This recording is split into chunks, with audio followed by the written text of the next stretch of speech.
more. Let's go over into Daniel 12 and 1 now. Move from Jeremiah into Daniel, and the 12th chapter and the first verse. And we have this setting here of the scripture. I'll get there in a moment. Daniel 12 and 1, verse 1, 12th chapter of Daniel. And at that time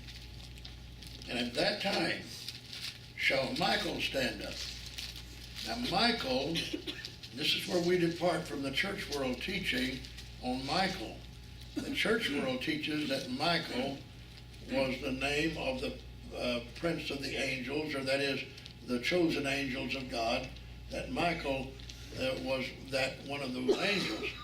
We believe the scriptures teaches, this bears discussion, nothing I teach is dogmatic, but I want you to reason it and understand it, that Michael, throughout the scriptures, when you see Michael throughout the scriptures, it's always when there's a controversy that the people of God have, and that Michael is in the middle of the fight. Michael is the militant form of Christ. Michael is Christ, the angel of God's presence. Only he's assuming his militant or his defensive stand, or he's warring for the children of God. Always, you carry every setting that you read about Michael. Here in Daniel 12, it said, at that time shall Michael, or Christ, or Jesus, stand up, the great prince. See, Jesus is the great prince. Isaiah 9 and 6, he's called the Prince of Peace. He is the great prince. He's the son, he's the prince. You know, one of his titles is son. One of his titles is prince. One of his titles is wonderful counselor. One of his titles is mighty God. He has many titles. And Michael is one of his titles that he uses when he goes to war. Same thing in 12th chapter Revelation. Michael is spoken of. But it's when the church is warring, and the saints are warring with the dragon. And the dragon is seeking to overcome the saints in Revelation 12. Well, here, Michael shall stand up, the great prince, which standeth for the children of thy people. And there shall be a time of trouble, such as never was, since there was a nation, even at that same time. And at that time, thy people shall be delivered, every one that shall be found written in the book. In the book. So, you know, if I'm to be redeemed, if I'm to be taken into God's bosom in the presence of eternity, if I'm to be with the chosen of the overcomers, I must be written not in the earth, not in man's writings, not consigned to the flesh life in the earth, of the earth, but if I'm there, I've got to have a resurrection. But these people here are delivered. See, these are delivered. Daniel sees such a time as never was since there was a nation up to that time, and Michael has to stand up and deliver his people. Well, this is the coming of Christ. Daniel 12 describes the coming of Christ and the tribulation period that the church is delivered out of. And there's great tribulation on the earth at that time. And Jesus has to stand up and deliver his people. Everyone that's found written in the book. What book? The book of life. The book of life. That God keeps a memory bank. God keeps, it's not a natural book. It's the mind of God. You know, he doesn't have a great big natural book up there, but it's God's memory bank where he holds you and he knows who you are and he knows where you are at all times. You're never out of the sight of God. His eyes behold the righteous. The Bible said his ears are open unto their cry. His face is set against them that do evil. See, there's not anybody gets away with evil. God judges that evil. There's no one is lost because they do righteous. God sees that righteousness and takes account of it. So here Michael stands up for the children of his people, everyone that is found written in the book of life. So this book is a memory book that God keeps. Now he separates his memory into another category.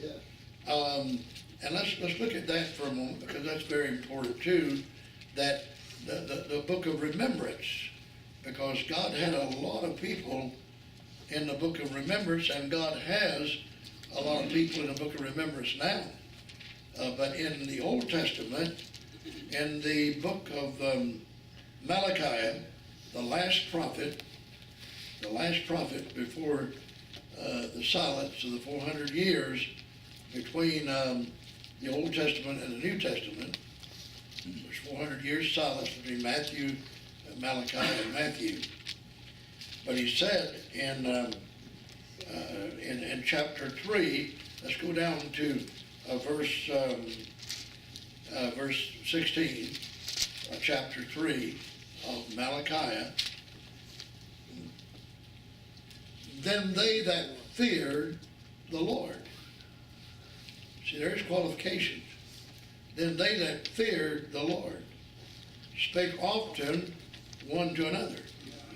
And the Lord hearkened, he listened, heard it, and a book of remembrance. Now see, not the book of life, but the book of remembrance. The book we've been reading about was the book of life. But this is the book of remembrance. And he said, and the Lord hearkened, and a book of remembrance was written before him for them that feared the Lord and that thought upon his name. And they shall be mine, saith the Lord of hosts, in that day when I make up my jewels, and I will spare them as a man spareth his own son that serveth him. Then shall you return and discern between the righteous and the wicked, between him that serveth God and him that serveth him not. Now, this part of Malachi, going on into the 4th chapter, is describing the coming of Christ to Israel. And when he came, they that had feared the Lord and the old covenant, and they spake to one another, and the Lord heard it, like Isaiah and Jeremiah and the prophets and all of those men that is enumerated, women is enumerated in the 11th chapter of Hebrews. See, they all died in the faith. Verse 13, 11th chapter of Hebrews said, and these all died. They died, but they died in the faith. You can die different ways. I'm going to die one day. I know I'm going to die. But I'm very careful about how I'm going to die. You know, I know I'm going to die. But listen, I want to be sure that when I die, that I love the Lord. I love him. And I love his word. And so here, all these Old Testament people, when they died in faith. They feared the Lord. They thought upon his name. And there was a part of God's mind that he called a book of remembrance. And he remembered them. And what did he do about them? They'll be mine, he said. They belong to me. They can't stay in that earth. They belong to me. Anything that belongs to God, God takes care of. Right. Anything that belongs to God, God takes care of. He knows where they are. He knows who they are. He gives them life. That's why none of us need to fear death or anything about death, because we know that God takes care of his people. God takes care of his own. And when Jesus came, those jewels that were his, that belonged to him, he spared them, just like a father spared a son. And in Matthew 27, somebody preached on it last night, Was that you, Lee? Or who was that? Somebody spoke about it last night. Bill Schoen, wasn't it? Bill Schoen, said that many bodies of the saints, Matthew 27:52, and many bodies of the saints which slept arose and went into the holy city and were seen by many. Many bodies, that's these jewels, that's these people that feared the Lord and spake often of his name and spake to one another. They died in the faith, and so they came forth. Now, I want to go a little bit further. Slow me down, anybody's got an order of question. Brother Marlow. All right, Brother Darrell. That fourth chapter you said was when Christ returns to Israel, correct? When he came the first time. Okay, this is dealing with 24, or with Matthew also. With Matthew 24, and this is also, this is when he said, for behold, the day cometh, that shall burn as an oven, all the proud, verse 1, chapter 4 of Malachi, yea, and all that do wickedly shall be stubble, and the day that cometh that burn them up, saith the Lord of hosts, and shall leave them neither root nor branch. See, he didn't leave root nor branch of Israel when he burned them up in 70 AD. When they rejected Christ, and in 70 AD, there wasn't a root or a branch left of the Jewish nation. They were no more, and they didn't become a nation until 1948 years later. 1948, Israel was restored as a nation. They were blotted out. They were burned up, leaving them neither root nor branch, because they didn't fear the Lord. They were wicked in their practice, and God judged them. But there was a hope for the remnant that did hear him, the Jewish remnant, because the second verse said, but unto them that fear him shall he arise with healing in his wing. And you'll go forth, you that fear him, and grow up as calves in a stall. Now that was that remnant church back there that feared him, and they took the wings of the old and the new covenant, and they went forth and overcame, and now they're under the altar, they're with Christ, those saints that died 2,000 years ago in the first church, the early church,